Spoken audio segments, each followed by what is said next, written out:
ഈ അങ്കമാലിയിൽ നിന്ന് നേരെ വെളിപാടിന്റെ പുസ്തകത്തിലേക്കുള്ള ഒരു യാത്ര, അതെനിക്ക് തോന്നുന്നു പ്രതീക്ഷിക്കാത്തൊരു യാത്രയായിരിക്കും അല്ലേ? അങ്ങനെ ഒരു ലാലേട്ടന്റെ കൂടെ നായികയായിട്ട് ഒരു അവസരം കിട്ടും, ലാൽ ജോസിന്റെ ഡയറക്ഷനിൽ എന്നൊക്കെ പറയുമ്പോൾ എങ്ങനെയായിരുന്നു ആ ഒരു കോള് വന്ന ഒരു മൊമെന്റ് ഇപ്പോൾ ഓർമ്മയുണ്ടോ? ഓ ഡെഫിനറ്റ്ലി.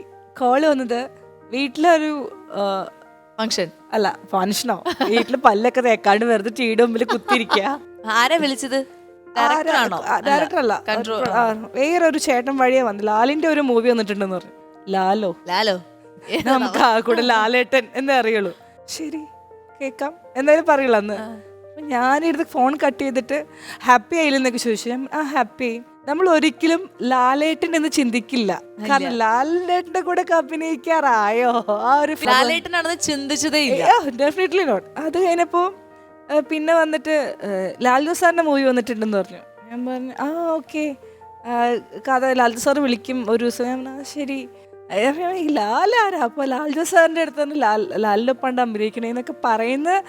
എനിക്ക് കത്തുന്നില്ല, എനിക്ക് എന്താ നിങ്ങൾ ആരാ പറയണ. അവസാനം വിജയ് സാറൊക്കെ വിളിച്ചിട്ട് പറഞ്ഞു ലാലേട്ടന്റെ കൂടെയാണല്ലോ അഭിനയിക്കണെന്ന് പറഞ്ഞപ്പോ ഞാനോ ലാലേട്ടന്റെ കൂടെയോ? ഞാന് ആ ഒരു മൊമെന്റ് എന്ന് പറഞ്ഞ് നമുക്ക് അത് എങ്ങനെയാ ഞാനത് ആ എക്സൈറ്റ്മെന്റ് മാറിയെന്ന് എനിക്കറിയില്ല. വീട്ടിൽ പറഞ്ഞമ്മ അടുത്ത മൂവി ലാലേട്ടൻ, അമ്മ പാത്രം കഴിക്കൊണ്ടിരിക്കുക ഇങ്ങനെ ഇരുന്നിട്ട്.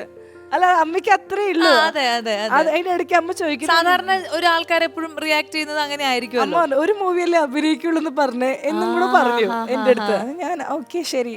അത് കഴിഞ്ഞപ്പോ അത് കഴിഞ്ഞപ്പോ അമ്മ എനിക്ക് തോന്നുന്നു ഞാൻ മൂവിയിൽ കയറിയപ്പോ ഏറ്റവും കൂടുതൽ സങ്കടപ്പെട്ടത് എൻ്റെ അമ്മയാണ്. കാരണം ഞങ്ങളുടെ കുടുംബത്തിൽ നിന്ന് ആർക്കും അറിയില്ല ഇത് ഈ ഒരു യുനോ ഡെഫിനറ്റ്ലി മൂവി എന്ന് കേൾക്കുമ്പോ എല്ലാവർക്കും പോകുന്ന ചിന്ത വേറെയാണ്. ഡെഫിനറ്റ്ലി ഒരു ഫീമെയിലും കൂടി ആവുമ്പോ എല്ലാവർക്കും ആ ഒരു vibe. It's happen in every profession. നമ്മുടെ ഒരു മീഡിയയിലായതുകൊണ്ടാണ് എല്ലാവരും അതിനെ മാത്രം ഫോക്കസ് ചെയ്യുന്നത്. അപ്പോൾ അത് കഴിഞ്ഞപ്പോൾ ഞാൻ അങ്കമാലി ടെറസിൽ ഞാൻ പോയത് ഞങ്ങള് ബസ് ട്രാൻസ്പോർട്ട് ബസ് കയറി ലൊക്കേഷൻ ചേട്ടാ അവിടെ ഇറങ്ങണം. ചേട്ടാ ബസ് ഇറങ്ങി അവിടുന്ന് തിരിച്ച് ബസ് കയറിയാണ് ഞാൻ വന്നുകൊണ്ടിരുന്നത്. എനിക്ക് നോർമൽ. ഇടയ്ക്ക് ലേറ്റ് ആവുമ്പോൾ മാത്രമാണ് എന്നെ പ്രൊഡക്ഷനിലേക്ക് കൊണ്ടുവന്നാക്കുക. അപ്പൊ അവര് കാണുന്ന ഞാൻ ഒരു വണ്ടിയിലൊക്കെ ഇറങ്ങി വരുന്നു. അവര് യൂസ് ടു ആയിട്ടില്ല, ഞങ്ങളുടെ ഏരിയ യൂസ് ടു ആയിട്ടില്ല. കാരണം എന്നെ കണ്ടേക്കണത് ഒന്നെങ്കിൽ ബുക്കായിട്ട് പോകുന്നു, അല്ലെങ്കിൽ കോളേജ് ബാഗ് ആയിട്ട് പോകുന്നു. അതാണ് ആ ഒരു ഇമേജ്. പിന്നെ എന്റെ ഡാഡിയും കൂടെ മരിച്ച സമയം ഇതാണ്. ഏറ്റവും കൂടുതൽ ഹേർട്ട് ആയത് എന്റെ അമ്മയാണ്.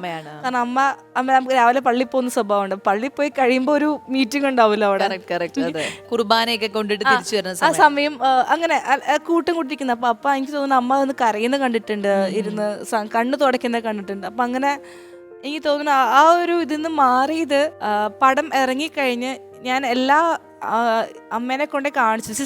ഇതാണ് ആൾക്കാരെന്നൊക്കെ പറയും. പിന്നെ അമ്മ ഷൂട്ട് കാണാൻ പോയിട്ടുണ്ട്. കല്യാണം കഴിഞ്ഞ സമയത്ത് ജയറാമേട്ടൻ്റെ ഷൂട്ടൊക്കെ എന്താ കാണാൻ പോയിട്ടുണ്ട്. അപ്പൊ അമ്മ കാണുന്നത് ജയറാമേട്ടനെയും അല്ലെങ്കിൽ ബാക്കിയുള്ള ആൾക്കാരെയല്ല, അവിടെയുള്ള ജൂനിയർ ആർട്ടിസ്റ്റുകളുണ്ടല്ലോ അവരെയാണ് അമ്മ കാണിക്കുക. എന്നെ അമ്മ ആ ലെവലിലാണ് കാണിക്കുക. ഇപ്പോഴും അങ്ങനെയാ. അവിടെ ചെന്നാൽ ഡ്രസ്സൊക്കെ മാറണവിടെയാ, ആ ഒരു ഫുഡ് ഉണ്ടോ, വെള്ളം കുടിച്ചോ, അങ്ങനെ. അപ്പൊ അതൊക്കെ ഞാൻ അമ്മേനെ ചെന്നിട്ട് കാണിച്ചു കൊടുത്ത് ഇതൊക്കെല്ലാം സെക്യൂർഡ് ആണ്, എല്ലാം ഓക്കെയാണ് അമ്മ, ഒരു ടെൻഷനും വേണ്ട. ഞാനത് അമ്മേനെ കാണിച്ചിട്ട് അമ്മ ഓക്കെ ഹാപ്പി. അപ്പോൾ ഈ ലാലേട്ടൻ്റെ മൂവി വന്നപ്പോഴും അമ്മ അറിയണത് ദേ നോക്ക് അയർലൻഡിൽ ജോബ് വേക്കൻസി, നോക്ക് UK ജോബ് വേക്കൻസി, ദൈവമേ എക്സ്പീരിയൻസ് പോവുകയാണല്ലോ, എന്താ ചെയ്യാ. ഇതൊക്കെയായിരുന്നു അമ്മേന്റെ ചിന്തകൾ. അങ്ങനെ ഒരു ഇല്ല. ഈ ലാലേട്ടന്റെ കൂടെ അഭിനയിച്ചപ്പോ ഞാനൊരു ന്യൂസാണോ എന്തോ ഇങ്ങനെ കേട്ടു. അതായത് ലാലേട്ടനെ കണ്ട് മുന്നിൽ നിന്നിട്ട് ഡയലോഗ് മറന്നുപോയി, ഡയലോഗ് പറയാൻ നോക്കി നിന്നു എന്നൊക്കെ പറഞ്ഞിട്ടുണ്ട്. എനിക്ക് തോന്നുന്നു ലാലേട്ടൻ ഇങ്ങനെ ക്യാരക്ടറിലേക്ക് ഡയറക്റ്റ് എന്ന് വെച്ചാൽ അത്രയും നേരം നമ്മൾ വർത്താനൊക്കെ പറഞ്ഞാൽ പെട്ടെന്ന് ഡയറക്റ്റ് ആക്ഷൻ പറയുമ്പോൾ ക്യാരക്ടറിലേക്ക് മാറും. അപ്പൊ നമ്മളിങ്ങനെ എന്താ എക്സൈറ്റിലേക്ക് വായും പൊളിച്ച് നോക്കിയിരിക്കുക. അപ്പൊ എലി പുന്നല് കണ്ട് ലാലേട്ടൻ പറഞ്ഞിട്ട് ലാലേട്ടൻ ഇങ്ങനെ വരെ കാണിച്ചു.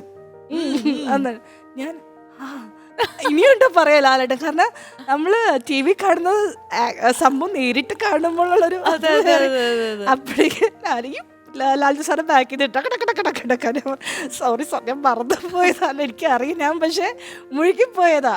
പിന്നെ ഞാൻ എൻ്റെ ലാൽജു സാർ ഒരു ലാലേട്ടനെ കണ്ട് പഠിക്കരുതെന്ന് പറഞ്ഞിട്ടുണ്ട്. എന്താന്ന് വെച്ചാൽ ലാലേട്ടൻ ചിരിച്ച് കളിച്ച് ഇരുന്നാലും ആക്ഷൻ പറയുമ്പോൾ കരയുന്ന സീനാണെങ്കിൽ സഡൻ അതെ, ലാലേട്ടൻ കരയും.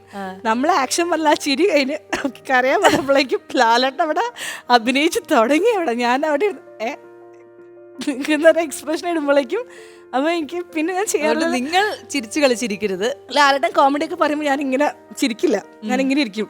എൻ്റെ ക്യാരക്ടർ എൻ്റെ ഇത് ആ ഒരു പിടിച്ചിരുന്ന് ഞാൻ ചെയ്തിട്ടുണ്ട്. പക്ഷെ അത്രയും എക്സ്പീരിയൻസും അത്രയും വലിയ സ്റ്റാറിൻ്റെ ഒക്കെ കൂടെ അഭിനയിക്കാൻ ഭയങ്കര വലിയ ഭാഗ്യം.